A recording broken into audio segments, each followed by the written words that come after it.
Estaba pensando en que todo lo que sea disruptivo, por lo menos a mí me interesa, porque lo que es disruptivo no es necesario comprarlo tampoco, pero al principio cuando viene lo disruptivo te saca un poco de esa zona de confort donde nos sentimos más o menos seguros con respecto a las cosas que vamos pensando.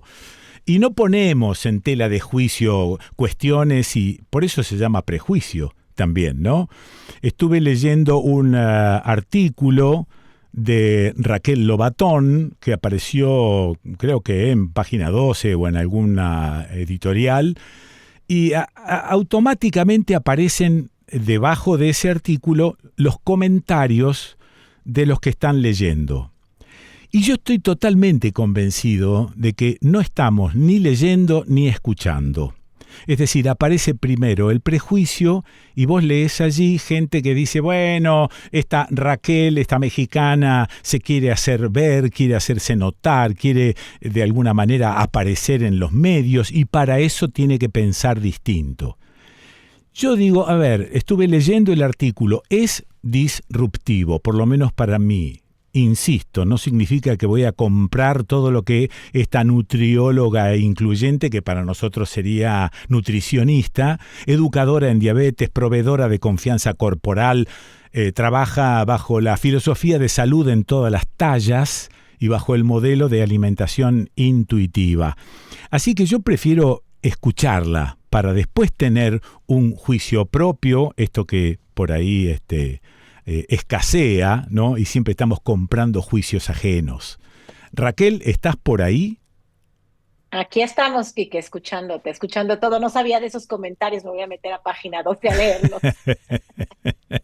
Bueno, no, quería que, a ver si podés hacerme un resumen de tus opiniones respecto de la alimentación, respecto de la gordofobia, que estuve leyendo con atención esto.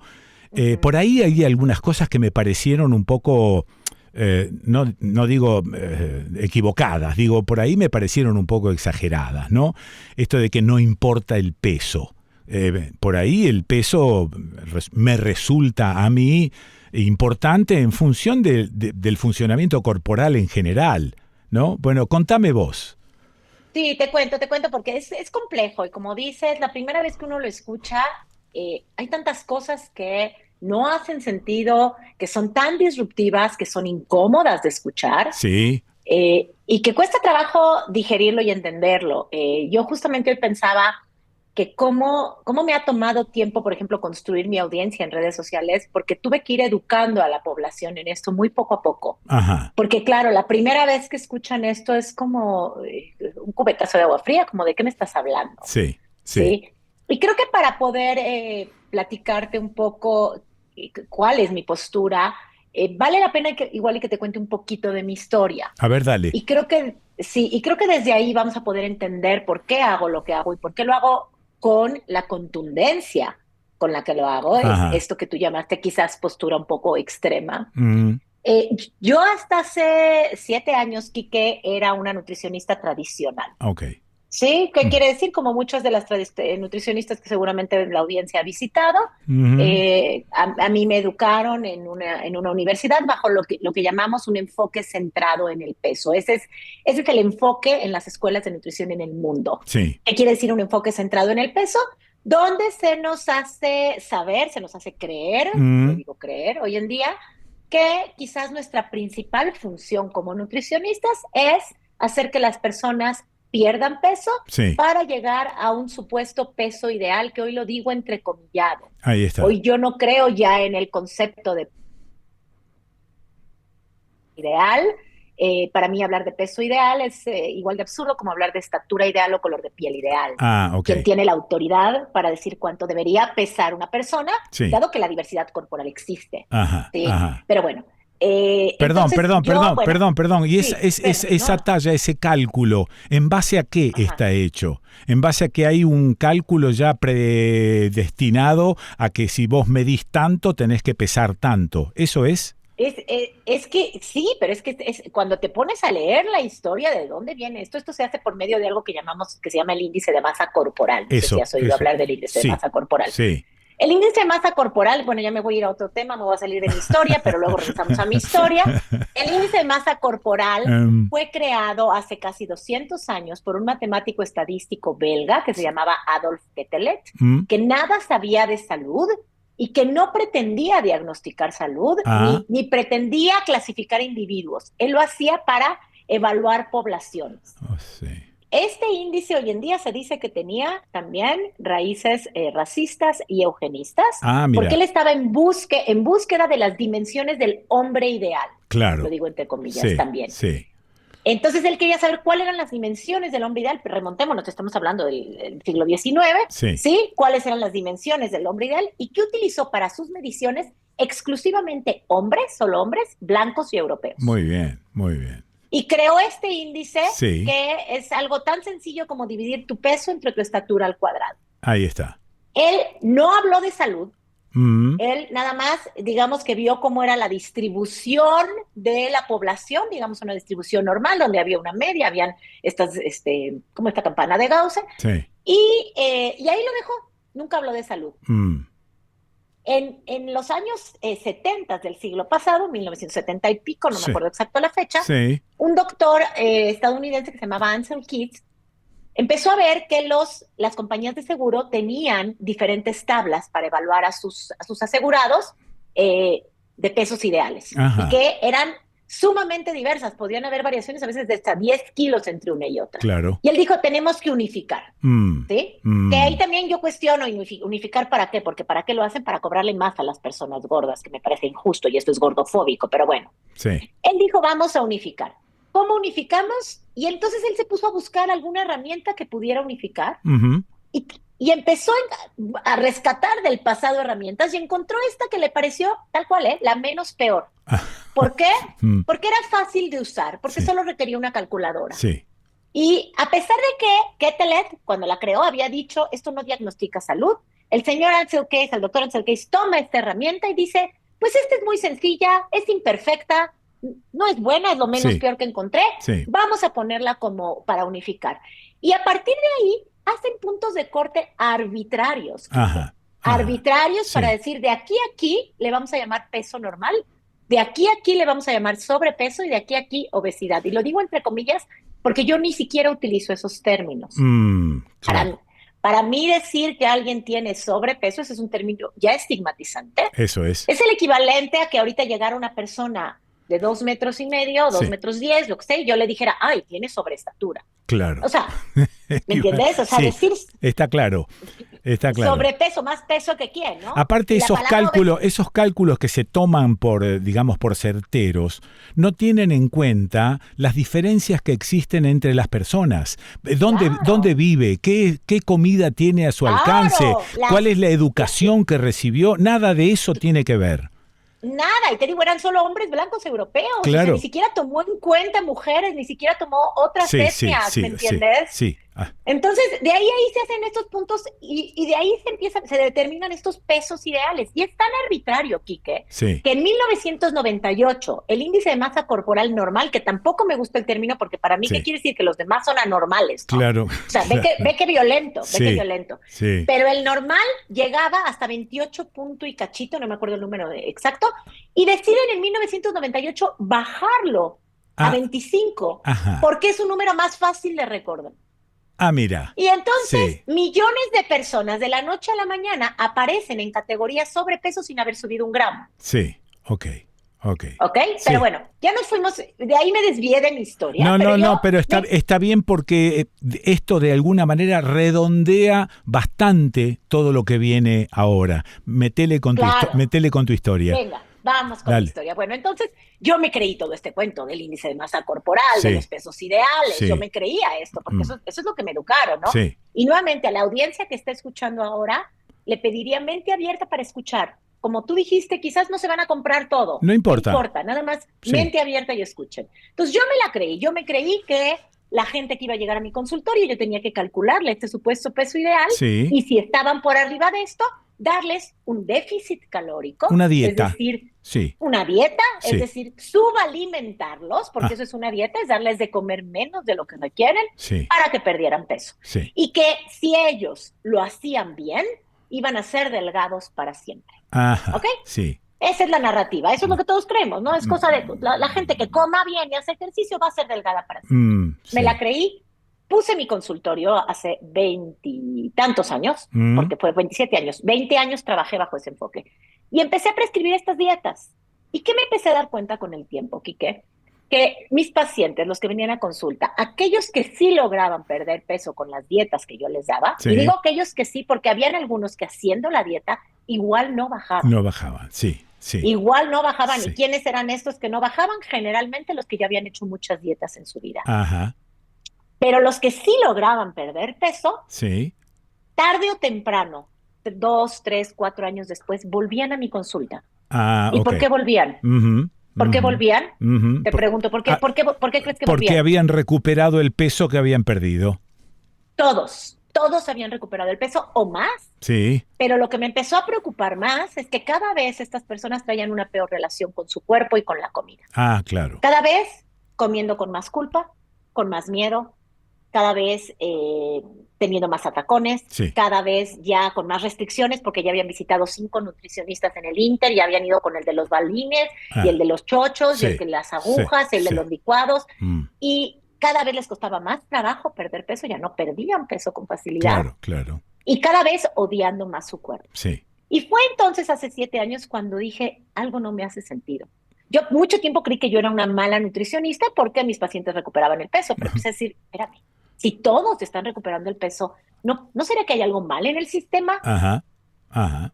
Y estuve hace 7 años a punto de retirarme de la nutrición, ya me iba a dedicar a otra cosa, ya estaba buscando otro negocio, y fue cuando, para mi fortuna, descubrí este enfoque de salud bajo el que yo trabajo, el que nombraste Salud en Todas las Tallas, que es importante saber que no es algo que yo invento, ojalá, sería demasiado crédito para mí. Ajá, Es algo que existe en Estados Unidos desde los años 80, sí. ¿sí? Que cada vez ha cobrado más fuerza en países angloparlantes. Hace 7 años que yo empecé, nadie estaba hablando de esto en español, o por lo menos nadie que yo conociera. Sí. Y entonces empiezo yo a llegar sobre todo en redes sociales, a cuentas de profesionales de la salud norteamericanas, también en británicas, australianas, Ujú. muchas nutricionistas, también psicólogas, afortunadamente, también médicas, que ya hablaban de esta nueva ¿Y narrativa, bueno, de este nuevo enfoque. en qué consiste y cuál es la diferencia con lo anterior? Sí, sí, ¿qué es Salud en Todas las Tallas? Salud en Todas las Tallas es un modelo de abordaje a la salud. Sí. Es importante decirlo, que está basado en ciencia, no es una opinión, Mm, está basado en evidencia científica, que para simplificarlo nos dice básicamente que una persona puede mejorar su salud aunque no baje de peso. sí, ok. ¿Qué quiere decir? Si una persona empieza a dormir mejor, a mover su cuerpo de una manera placentera, Sí, o a hacer ejercicio no desde el odio al cuerpo, sino desde el quiero sentirme mejor. eso es. Si empieza a asistir a terapia, si deja de fumar, deja de tomar alcohol, si empieza a tomar sus medicamentos, si los requiere de forma responsable, si empieza a rodearse de núcleos sociales donde se siente pertenencia, donde hay lazos, Ah, si empieza a comer mejor, y mejor no es menos. ok. A veces comer mejor es comer más, Ajá. ¿sí? Mi pregunta es, ¿no va a mejorar su salud aunque no pierda peso? O sea que vos estás de alguna manera teniendo en cuenta al paciente particular. Es decir, el paciente que te llega, no es que vos sacás una tablita de abajo de la mesa y le decís, tome, haga esto. Vos estudiás al paciente, charlás con el paciente, indagás al paciente, qué es lo que tiene que hacer cualquier persona que atiende la salud, ¿no? Sí, es algo mucho más personalizado, pero nuevamente está enfocado en la salud, no en el peso. Claro. ¿Y por qué no en el peso, Quique? Porque aquí la cosa que no te dije, cuando yo descubro Salud en Todas las Tallas, descubro que yo he vivido con un montón de, lo que decías al principio, mentiras. Ajá. Mentiras colectivas, Sí, sí. que están tan impregnadas en la narrativa Muy bien. dominante Muy que bien. nadie las cuestiona, y que Mm, yo las asumía como verdades absolutas. claro. Y una de esas mentiras es la mentira de que una persona, que todo el mundo, perdón, que todas las personas del mundo podrían ser delgadas si lo desean, Sí. que es cuestión de voluntad. Ajá. Y que si una persona no es delgada es porque algo está haciendo mal. Y eso es una mentira. Sí. Cuando yo me meto a ver toda la evidencia científica que hay en este enfoque, descubro algo que me explota la cabeza. Encuentro, y eso nuevamente no es mi opinión, es la evidencia científica, hay evidencia científica rotunda y contundente que demuestra que el 95%, escuchemos bien, 95, prácticamente todos, de las personas que pierden peso con cualquier dieta o cualquier intervención, lo recuperan en un periodo de entre 2 y 5 años. Sí. Y 2/3 partes suben más de lo que habían bajado. Ahí está. En otras palabras, las dietas están condenadas al fracaso y es altamente probable que si haces una dieta termines en el largo plazo pesando más. Ajá. Y todo eso tiene una explicación. ¿Por qué? Cuando tú haces una dieta, estás haciendo un déficit calórico. Es decir, estás dándole a tu cuerpo menos energía de la que necesita. Tu cuerpo ve esto como una amenaza a su supervivencia. Sí. Nuestro cuerpo no entiende que estamos dejando de comer porque vivimos en un mundo gordofóbico que nos hizo creer que tenemos que perder peso. Sí, señora. Nuestro genoma humano viene de antepasados que tuvieron que sobrevivir a periodos de escasez y de hambruna. Entonces, en el momento en que yo le doy menos comida a mi cuerpo, lo subalimento, mi cuerpo entra en un estado de defensa, de alerta, mi cuerpo cree que se acabó la comida, ya no hay mamuts, hay guerra, y empieza a hacer todo lo posible por resistirse a esta pérdida de peso. Sí. Pero bueno, sí pierdo peso al principio, evidentemente sí, eventualmente dejo de perder peso, pero eventualmente, ¿qué crees? También dejo la restricción, porque yo no puedo vivir eternamente comiendo menos de lo que mi cuerpo requiere. Eso es. Tarde o temprano tengo que dejar esta dieta. Sí. Cuando yo dejo la dieta y vuelvo a comer lo suficiente, vamos de nuevo. Mi cuerpo se pone feliz de que ya hay comida, ya no hay escasez, ya no hay guerra. Entonces mi cuerpo hace todo lo posible por recuperar el peso perdido y un poquito más. Bien. Por precaución, por si el día de mañana hay otro periodo de escasez. Bien. Entonces termino pesando más. ¿Esto a quién no le conviene? Porque, digamos, si seguimos pensando con el prejuicio que describiste, es porque le conviene a alguien. ¿A quién no le o a quiénes no les conviene? ¿A quiénes? A la industria de las dietas. La industria de las dietas es una industria multimillonaria que genera 72 mil millones de dólares anuales solo en Estados Unidos y más de 250 mil millones de dólares en el mundo anuales. Bueno. Ajá. Bueno. ¿Cuántas? Basta con de verdad hacer esta reflexión, Quique. Si las dietas para perder peso funcionaran, bastaría hacer una en la vida. Una. Claro. ¿Por qué la gente se la pasa? Claro. Entonces, claro, este enfoque de salud es un enfoque a la salud, entendiendo, primero, que la pérdida de peso no es sostenible. Y esto es distinto a lo que tú decías al principio de que el peso no importa. No estamos diciendo que el peso no importa. Puede ser, es cierto que pesos más altos quizás acarrean más riesgos de salud. Ahí está. Pero esto no quiere decir, nuevamente, ¿cómo vamos a hacer que esas personas pierdan peso si no tenemos una sola forma que haya demostrado que se puede perder peso y mantenerlo? Sí. En todo caso, el peso alto es un factor de riesgo, no una enfermedad, porque las personas gordas, no es cierto que todas las personas gordas estén enfermas. Claro. Hay personas gordas que no tienen ninguna enfermedad, de la misma forma que hay personas flacas con diabetes, con colesterol, con triglicéridos. Pero en todo caso, pensaríamos que tener un peso más alto podría ser un factor de riesgo, es decir, tengo más riesgo de presentar ciertas enfermedades, pero eso no quiere decir que yo esté enfermo. Claro. Es como, creo que nos va a quedar más claro con un ejemplo, es como el color de piel. La piel blanca aumenta el riesgo de melanoma, de cáncer de piel. Pero no por eso estamos diciendo que las personas blancas, que la piel blanca es una enfermedad. Claro. Ni tampoco estamos diciendo a las personas blancas que lo que deberían de hacer es cambiar su piel por una más oscura para dejarse de enfermar. Muy bien. No, estaba pensando en eso de la talla, que hay etnias que son de por sí más bajas que otras etnias que son más altas, con lo cual una sola tabla no me puede alcanzar para solucionar el tema. Porque si no tendría un petizo recontragordo, por ejemplo, y estaría todo bárbaro. Sí, no, y aparte, ¿por qué quisiéramos homogenizar a los cuerpos, no? Claro. Es esta idea absurda que yo le llamo la universalidad de la delgadez. Sí. O sea, creemos que todas las personas están destinadas a ser delgadas y que si son gordas es porque algo pasó mal en el camino. Sí. O sea que esto está muy mezclado también con las distintas modas, ¿no? La moda que aparece de la modelo flaca y estilizada, Con los estándares de belleza, por supuesto. Eso, Todo eso.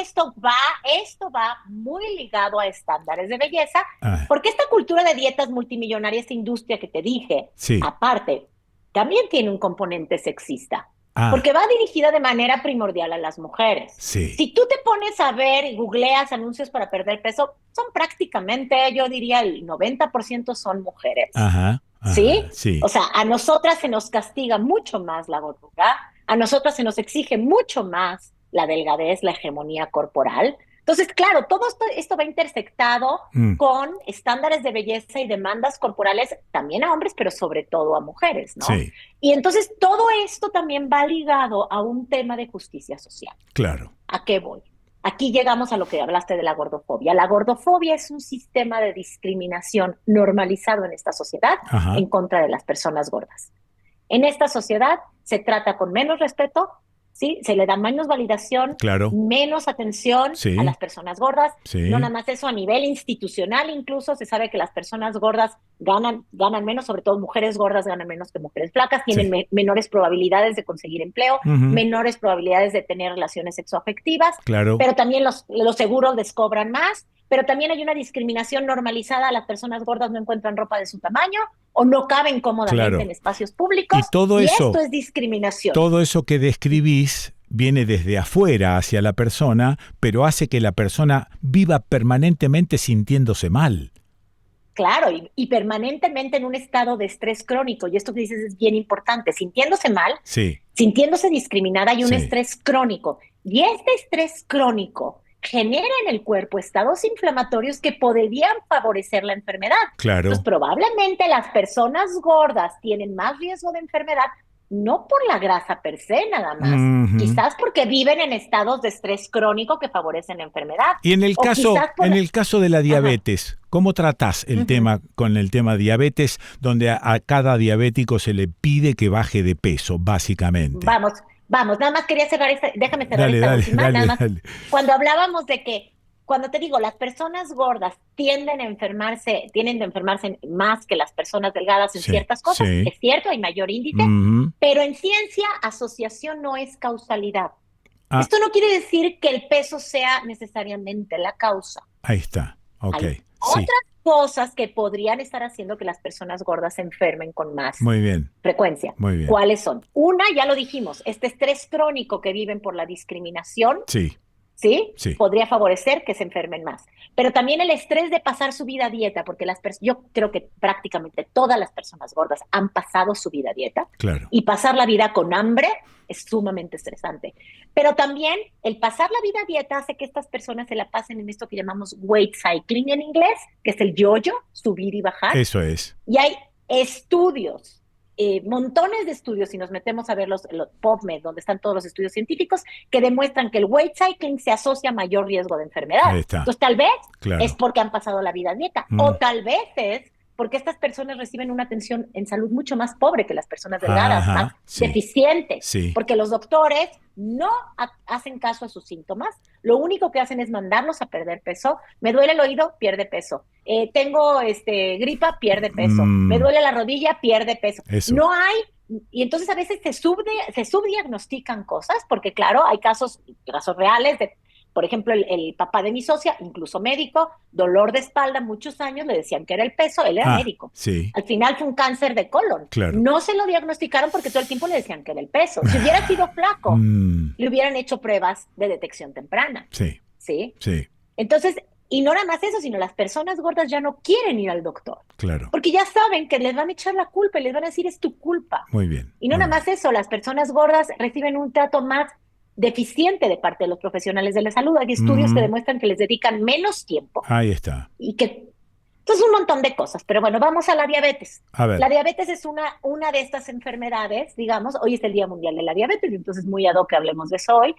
Es una de las enfermedades que se asocia, digamos, a mayor frecuencia en personas en pesos altos. sí. Si yo te preguntara aquí, que por lo que tú escuchas allá afuera, y vamos a lanzar los prejuicios, ¿qué porcentaje de las personas que caen en esta categoría de obesidad crees tú que tienen diabetes o que van a tenerla en algún momento de su vida? ¿Qué porcentaje?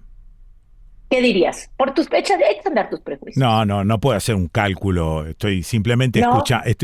escuchándote. Ok, Sí.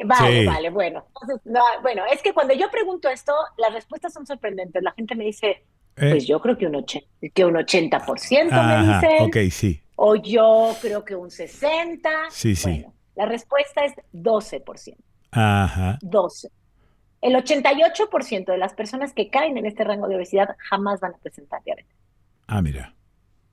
Sí es más alto que las personas que caen en este rango, lo digo entre comillas, como te digo, de peso normal. Sí. En las de peso normal es 2%. Entonces sí es 6 veces más, pero tampoco es algo estratosférico, 12. Ajá, claro, O claro. sea, Sí, primero, sí. ¿no? O sea, es Sí. como darnos cuenta que no es cierto que una Mm. persona por estar gorda casi mañana le va a dar diabetes de manera No, inevitable, claro.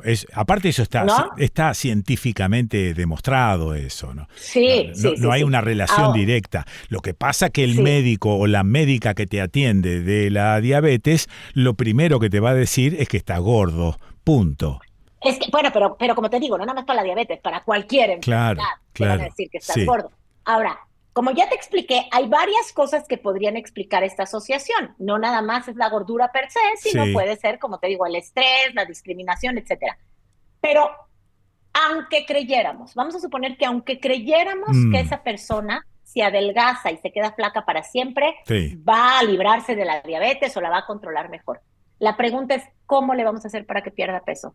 Si Ah, no tenemos a la fecha una sola intervención sí, que haya demostrado que se puede perder peso y mantenerlo. claro. Entonces, Sí. decirle que pierda peso es como pedirle que haga algo que no va a ser factible, que solo lo va a llevar a perder y Sí, ok, recuperar. ok. Y entonces, ¿qué hago yo? Bueno, yo atiendo pacientes con diabetes. Bueno, mis consultas están orientadas a normalizar sus glucemias y a controlar su condición. ¿Encontrás resistencia en todo esto que estás planteando? Si yo te contara Mm, cómo, mucha resistencia he encontrado. Han sido 6 años de un activismo arduo en redes sociales, en sí, medios, pero se sí. van abriendo puertas. Y se me abrió la puerta de Página 12, pero se me abrió la puerta de Penguin Random House para publicar un libro, pero Ah, después de, pero voy picando pelear, con pelear y pelear, pincel, sí. pelear y pelear, porque Mm, estos comentarios que tú leíste, yo los recibo todos los días en mis redes sociales, insultos, ya sabes, lo que es incomodar a la gente con una narrativa que se sale claro, claro. de aquello que yo creo como una verdad Ahí absoluta, está, ¿no? ahí está. Pero también a mucha gente le ha hecho sentido. Y por eso es que esto ha ganado popularidad, ¿Hay algún ¿no? lugar, alguna red, hay algún lugar en internet donde yo pueda de alguna manera o contactarte o investigar alguna cosa de Claro, las que estás diciendo? totalmente. Bueno, está digo, si quieres contactarme a mí, está mi página web, está mi Instagram, que es donde tengo, digamos, la comunidad más activa, porque también tengo por ahí Facebook, Sí. pero básicamente estoy en Instagram o en mi página web como Raquel Lobatón, ¿sí? Raquel Mi Lobatón, libro, sí, Raquel Lobatón. sí, mi libro se llama Tu peso no es el problema. Sí, En Argentina solo está en ebook o en audiolibro, pero se puede conseguir. Sí, ok, creo que leyendo el libro puedes tener como una mayor claridad, porque ahí muy bien. cuando te metes a redes ves un posteo aislado y un posteo aislado Eso. no te dice mucho, pero el libro, bueno, es ya toda una secuencia Maravilla. Y también tengo mi podcast, está en una plataforma que se llama Podimo, y ahí también puedes escuchar tengo 4 temporadas Bueno, donde se puede escuchar sobre esto. Ujú. Raquel Lobatón, te agradezco mucho este ratito y esta aproximación a esta cuestión que me parecía más disruptiva de lo que realmente es. Parece Ah, sumamente lógica. Así que qué bueno, bueno, eh, me agrada, me bueno, agrada. te agradezco mucho. Gracias a ti, Quique, al Va un contrario. beso grande. Igualmente. La escuchaste a Raquel Lobatón. ¿Y dónde la escuchaste? Y la escuchaste en el desconcierto.